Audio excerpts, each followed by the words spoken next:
Everyone feels anxiety. It is normal, it is human, it is even necessary.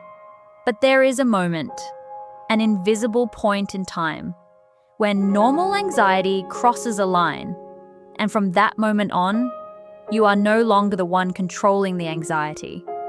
It is the one controlling you. Diana, 42 years old, didn't know exactly when it happened. At first, she only avoided the highway, then main roads, then city streets. And one October morning, she couldn't leave her house. Not because she didn't want to, but because her entire body flatly refused. This is the final episode of our anxiety series. And it may be the most important one, because today we talk about the line many of us cross without knowing it, and what we do after.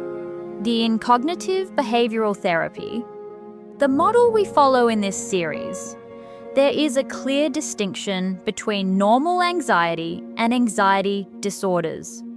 Normal anxiety is a proportional response to a real threat. You're nervous before an important exam. You're worried when someone you love is sick. Your body activates the alarm system, and then the alarm stops. An anxiety disorder is something else. It is the alarm that never stops. It is fear of a threat that doesn't exist or is massively exaggerated by the mind. And it is avoidance. That behavior that seems to help in the moment, but feeds the monster.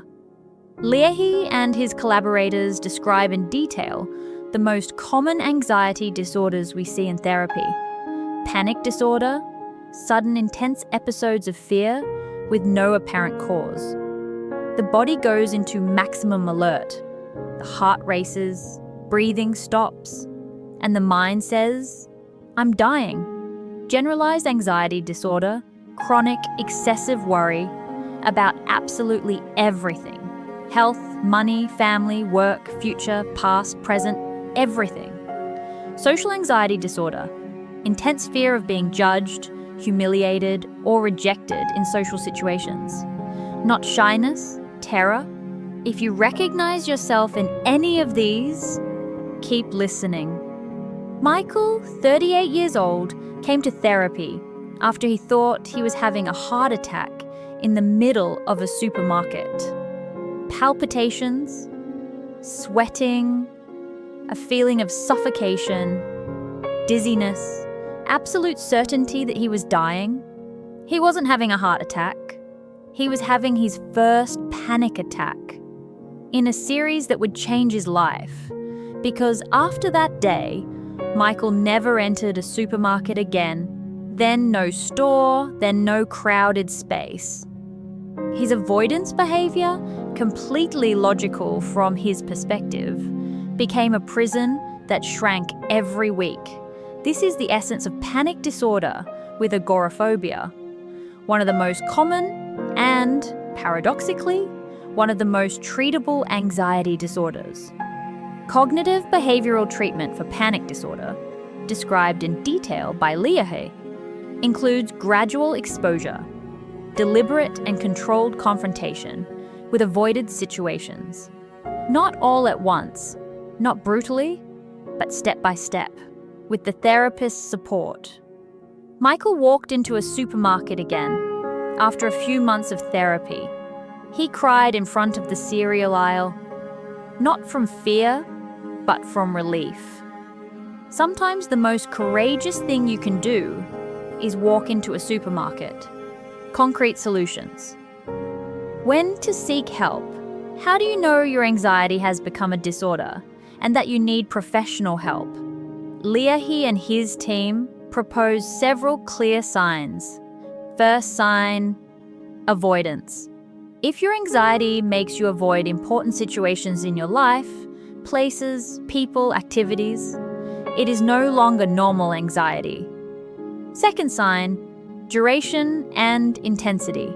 If worry has been present for a significant period of time and meaningfully affects your daily functioning, it is generalized anxiety disorder, until proven otherwise.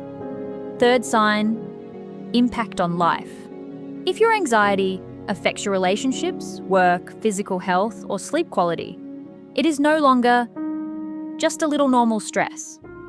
Fourth sign, shame and secrecy.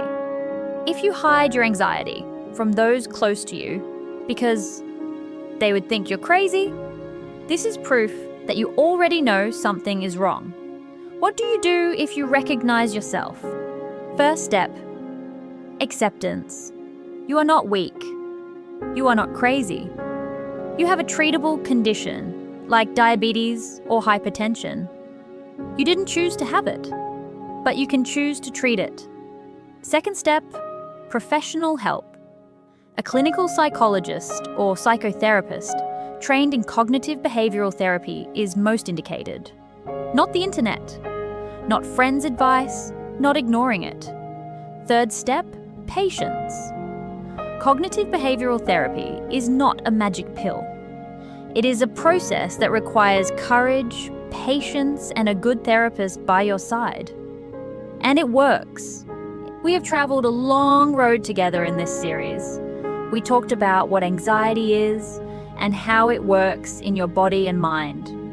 We talked about concrete solutions you can apply starting today. We talked about how anxiety affects your relationships and the people you love. We talked about how anxiety hides behind your professional ambitions. And today we talked about the line between normal anxiety and disorder, and about the courage to ask for help. Diana leaves her house every day now. Not without effort, not without difficult moments, but she leaves. Michael does his own grocery shopping. Sometimes his heart still beats faster at the checkout, but he stays, he breathes, and he continues. Michael and Diana are not heroes. They are ordinary people who chose not to let anxiety write the last page of their story. You can do the same. Anxiety is not your destiny. It is a station, not the destination. One breath at a time, one step at a time. Forward, always forward. If this series has helped you or made you think about yourself or someone you love, like this video and help someone else find it. Subscribe to the channel. Next week we begin a new series about something equally important and equally human. And tell us in the comments, which of the 5 episodes spoke to you the most? We're waiting for you.